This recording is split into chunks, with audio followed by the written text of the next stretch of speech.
Hey, Daily Dosers, Chris and Amy here again in our living room. Thanks for hanging out last week, this week with our staff, some of our spouses, just doing 2 weeks on relationship. I promise we're going to start a new book next week. Join us for that. It's going to be awesome. We are finishing off our segment, at least, with one more bit of wisdom on parenting.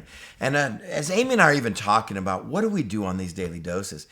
It is really frightening to be a parent nowadays. Again, as Amy said last time, we have 3 teenagers, 17 and 16-year-old girl and a 13-year-old boy. And as a parent, I mean, what are the things that if you're not careful, you slip into a fear factor about with kids? Yeah, I mean, you're afraid of what they're experiencing at school, with their friends, on social media. What are they clicking on when they're on their computers? Like, what are they being exposed to on a daily basis?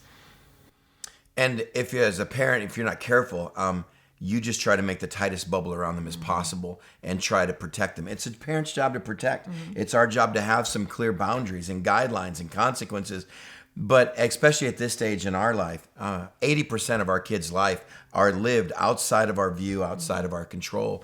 And there has to be an element of not parenting with fear, but parenting with faith instead. And I think that's what we want to encourage you guys with a little bit today. How to parent out of faith, not parent out of fear. And number one, you just got to choose battles to fight.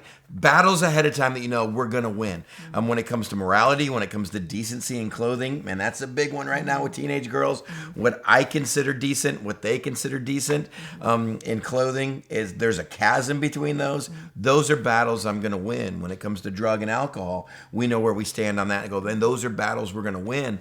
But it means there are 1,000 other battles in the life of especially teenagers that we have to give up on and choose not to fight. They're not worth it. Yeah, I mean, the ways they express themselves, what they want to do with their hair, what they want to, some of them want to pierce. I mean, one time we woke up to finding that our daughter had pierced her own nose, and about 2 a.m. shock that was, to us, that what in the world are you doing, and really having to kind of like reel in, what are my emotions right now, and am I parenting? Am I going to react in a way that is harsh, or in a way that is, just shaming her for what she did? Or am I going to really choose to trust that God has my daughter in the palm of her hand and my son?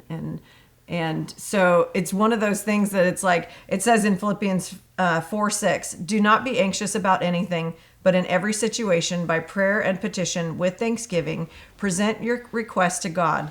And the peace of God, which transcends all understanding, will guard your hearts and your minds in Christ Jesus. So my first reaction is not to be afraid, but to say, okay, God, they're in your hands. I trust you. It's just those simple words of saying, God, I trust you with my kids, and not allowing my fear to take over and my fear to be overwhelming. And to realize when it comes time with those battles with kids, we look at stuff they're doing and go, you know what, 10 years from now, this doesn't matter. And if 10 years from now, this doesn't matter, don't try to fight that battle. Right now, if you look at our daughters, we have one daughter that shaved the side of her head and she dyed the top of her head. She does this herself, shaved her head and dyed the top, just like fire engine reddish. And then she dyed the other daughter's hair purple. So if you look at our girls, that's what our 2 girls are wearing right now. And didn't ask permission. That's just what they do. And when they walk down the stairs and I see that, I go, man, that's awesome. Let me see that. And inside, the little script's going, are you serious? What the heck? I know for Amy, it's tough because she sees how it reflects on her. And she's got beautiful daughters. That all comes from mom's side. And she's like, oh, now I got a daughter with shaved sides, red hair on top, another one with purple hair. And yet we long ago realized before we got here, those are not battles worth fighting. I bet 10 years from now, their hair is a different length and a different color. It doesn't matter. It doesn't matter in the scheme of things. It doesn't matter with their walk with God. It doesn't matter with the safety on their life. And it doesn't matter with their faith.